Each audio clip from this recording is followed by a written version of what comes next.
교과서에 나오는 영어가 아니라 현실 영어를 알려드리겠습니다.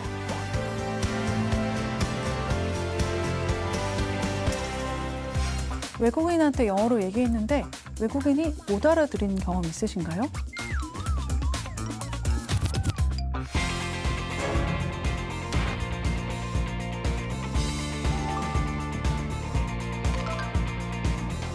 우리가 영어 단어라고 알고 있는 것 중에 한국에서 영어 단어를 조합해 독창적으로 만든 콩글리시도 있고 일본에서 건너온 표현도 있습니다.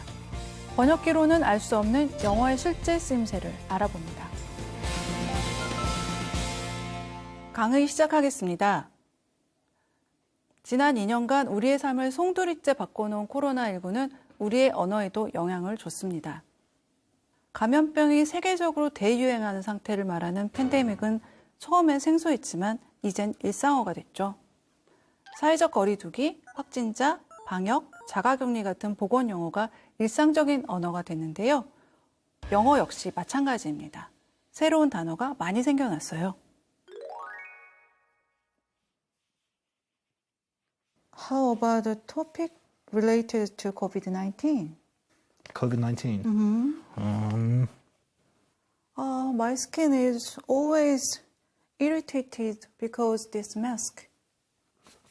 Mask Day. Let's write about masks and skincare problems. 마스크네. Yeah. Very good idea. 저도 마스크네에 대한 기사를 쓴 적이 있었는데요. 마스크는 코로나19 시대를 살아가는 우리에게 이제 한시도 떼어놓을 수 없는 필수품이 됐습니다. 하지만 피부질환의 주범이기도 하죠. 그래서 생긴 신조어가 마스크네입니다. 마스크네는 마스크와 여드름을 뜻하는 영어 단어 아크네를 합친 말로 마스크 때문에 생긴 여드름을 가리킵니다. 이런 여드름을 가리키는 영어가 이전에도 있긴 했는데요. 의학적 용어로 기계적 여드름이라는 뜻의 아크네 메카니카라는 말이 있었어요. 손이나 옷이나 턱받이, 헬멧 같은 것들로 인해서 지속적인 마찰이나 압박을 받아서 생긴 여드름을 가리키는 말입니다. 그런데 코로나19 팬데믹 이후에 이런 증상을 겪는 사람들이 늘어나면서 어려운 의학 용어 대신에 쉽고 트렌디한 느낌의 새 단어, 마스크네가 널리 쓰이고 있습니다.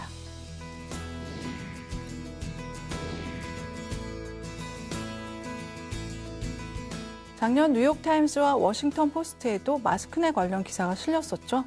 그만큼 많은 사람들이 마스크네로 고생을 했다는 증거겠습니다.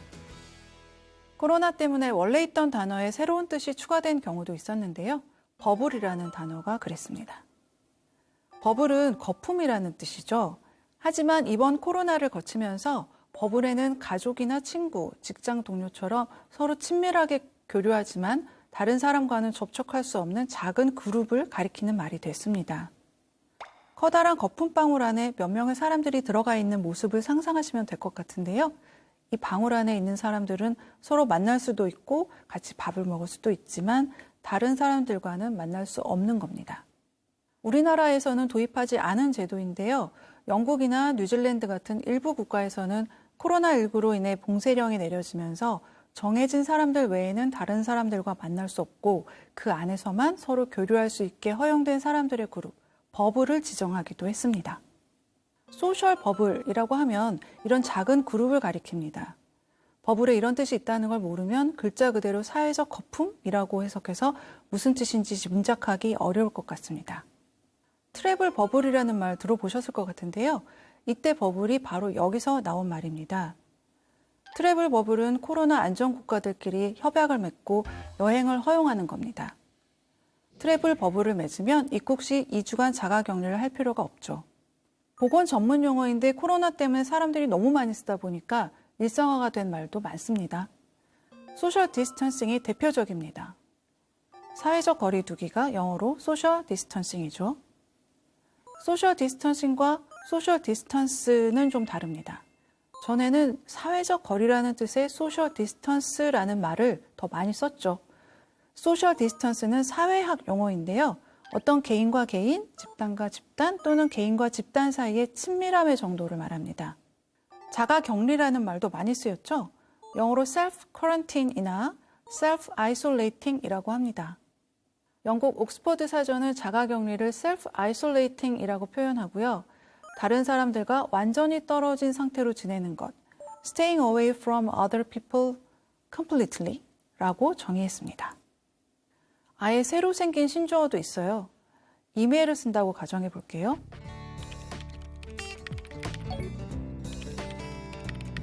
사회적 거리두기 단계 격상으로 인해 회의를 언택트로 진행하겠다는 내용의 이메일입니다. 이상한 단어가 하나 있는데요. 바로 언택트입니다.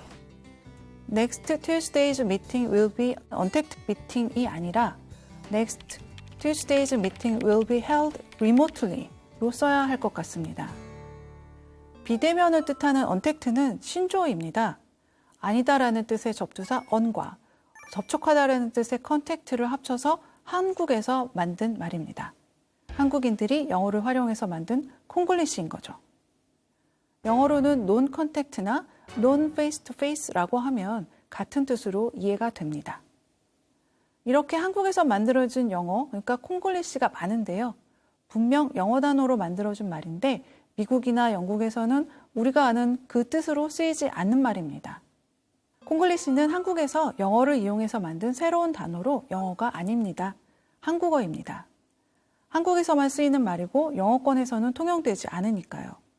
그럼 콩글리시 어떤 단어가 있을까요?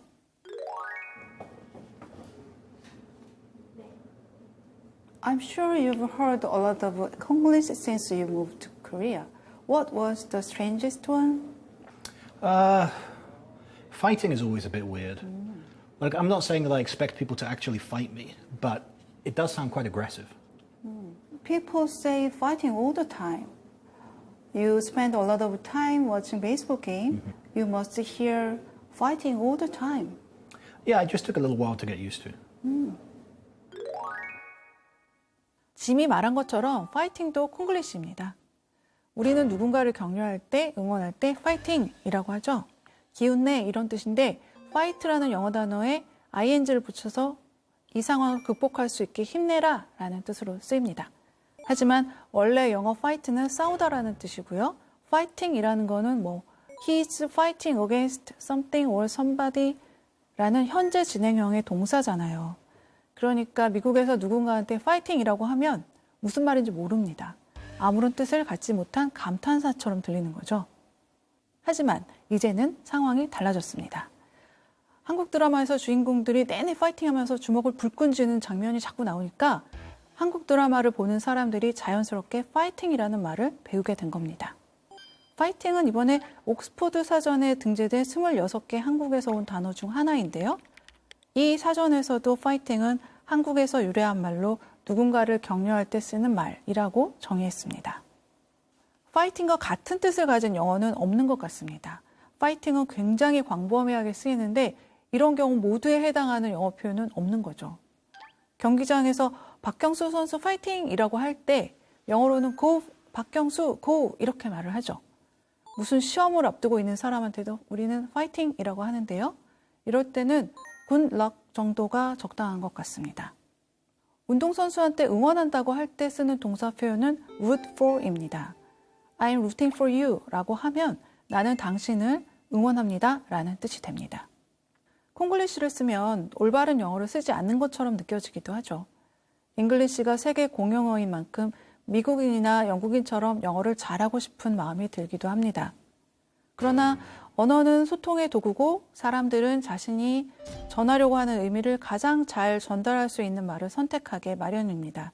그래서 우리는 우리가 잘 아는 영어 단어를 활용해서 의미를 가장 효과적으로 전달할 수 있는 말을 만들어낸 것이죠. 그게 콩글리시입니다.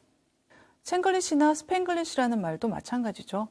챙글리시는 중국 사람들이 영어를 사용해서 만든 중국어이고 스팽글리시는 스페인어를 쓰는 사람들이 영어를 사용해서 만든 그 지역 언어를 가리키는 말입니다. 하지만 중국어나 스페인어에 대한 관심이 커지고 사용하는 사람들이 늘면서 챙글리시나 스팽글리시도 자연스럽게 영어의 일부로 받아들여지게 된 겁니다. 최근 영국 옥스포드 사전에 한국어에서 유래한 영어 단어 26개를 새로 포함시켰다고 발표했는데 그중 하나가 콩글리시였습니다. 한국인들이 한국어와 영어의 요소를 결합시켜서 말할 때 쓰는 말이다 라고 정했죠. 스팽글리시나 챙글리시처럼 한국어에 대한 관심이 늘면서 콩글리시도 이제는 영어의 일부가 된 거라고 봐야 할 것 같습니다. 이번 오징어 게임을 비롯해서 K-드라마와 K-영화의 인기 덕분에 한국어를 배우려는 사람들이 계속 늘고 있죠. 인도 더 힌두라는 매체에 따르면 인도의 젊은이들 사이에서는 진짜 대박, 미쳤어 이런 말을 섞어 쓰는 게 유행이라고 합니다. 주로 K-드라마 팬들 사이에서 많이들 그런다고 하는데요. 우리나라에서 영어 단어를 섞어 쓰는 게 좀 있어 보인다고 느껴지는 것처럼 한류 팬들 사이에서는 한국어를 섞어 쓰는 게 좀 쿨하게 느껴지나 봅니다. 영어를 이용해서 만든 한국어인 콩글리시가 반대로 영어에 영향을 미쳐서 영어 사전에 등재된 것처럼 언어는 사회 변화를 반영해서 끊임없이 변화합니다. 그래서 전에 쓰던 영어 단어가 요즘은 안 쓰이는 경우도 있고요. 뜻이 변하기도 하고 새로운 단어가 나타나기도 합니다. 그러니까 영어를 수학 공식처럼 절대적인 지식으로 받아들일 필요는 없습니다. 미국인이 쓰는 영어만이 좋은 영어라고 생각할 것도 아니고요. 콩글리시가 이상할 것도 없다는 말씀을 드리고 싶습니다. 특히 영어는 미국인들만 쓰는 언어가 아니라 전 세계 공용어이기 때문에 배워두면 좋은 언어지만 너무 대단하게 생각할 필요는 없습니다. 그냥 뜻이 통하면 되는 거죠. 영어 공부라고 하면 머리 아프다, 외우기 싫다, 이럴 땐 현재 분사를 써야 할까, 과거형을 써야 할까 고민하지 말았으면 좋겠습니다. 그러니까 영어를 좀 만만하게 보자는 겁니다. 실제로 영어의 80% 이상이 다른 나라에서 빌려온 말입니다. 프랑스 출신 단어도 있고 독일어 출신 단어도 있습니다. 영어는 다른 나라 말들을 적극적으로 받아들이면서 변화, 발전해온 언어니까요. 오늘의 강의 마치겠습니다. 감사합니다.